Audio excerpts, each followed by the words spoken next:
मुंबईसह ठाण्यात सगळीकडे दहीहंडीचा जोश, उल्हास, आनंद, चैतन्यमय वातावरण दिसते। आपण अशाच एका दहीहंडीच्या ठिकाणी जाऊया। आमचे प्रतिनिधी देवेंद्र कोलटकर उभे आहेत संघर्ष प्रतिष्ठानच्या मोठ्या गाजलेल्या दहीहंडीच्या ठिकाणी। देवेंद्र, आपण पाहतोय हा उत्साह दिसतोय तुमच्यासोबत जितेंद्र आव्हाडही दिसताय। काय सांगाल या उत्साहाबद्दल, आनंदाबद्दल, चैतन्याबद्दल?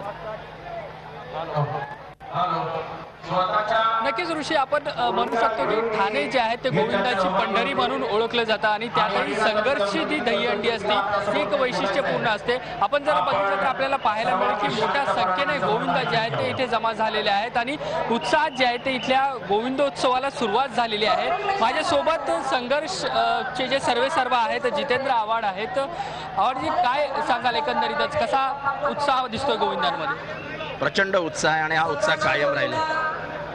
एकंदरीतच आपण बघितलं की गेल्या काही दिवसापासून दहीहंडीवरती एक वादाचं सावट होतं, मात्र ते कुठल्याही गोविंदाच्या चेहऱ्यावरती दिसायला मिळत नाही।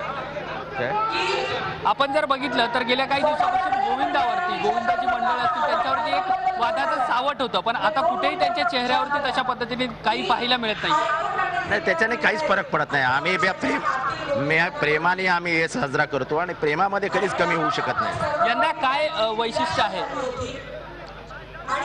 यंदा काय वैशिष्ट्य आहे? काय हेच वैशिष्ट्य आहे। ट्रेन असेल किंवा मुंबई असेल, ठाणे असेल, तिथल्या गोविंदांचा उत्साह जो आहे तो आता शिगेला पोहोचलेला आहे आणि इथे गोविंदा जे आहेत आता थर लावायला सुरुवात झालेली आहे। आणि आपण जर या सगळ्या गोविंदांचा उत्साह बघितला तर आपल्याला पाहायला मिळेल की इथे उभं राहायला देखील जागा नाहीये आणि गोविंदा जे आहेत ते एकाच उत्साहामध्ये थर लावण्यासाठी इथे सुरुवात करताना आपल्याला पाहायला मिळतात। ऋषी, नक्कीच आपण पाहतोय की पाय ठेवायलाही जागा नाही, आपल्याकडे अवकाश असतो तो फक्त आसमंताचा, उंच न उंच थरांचा। आपण पाहतोय हा सगळा उत्साह, आनंद असाच पाहत राहणार आहोत। आपल्यासोबत आमचे प्रतिनिधी देवेंद्र कोलटकर देखील आहेत। देवेंद्र, या ठिकाणी अनेक आपल्याला दहीहंडी पथकं दिसत आहेत, त्यांच्या मधला हा उत्साह आपण दिवसभर असाच जाणून घेतोय तुर्तास। धन्यवाद या सगळ्या माहितीबद्दल।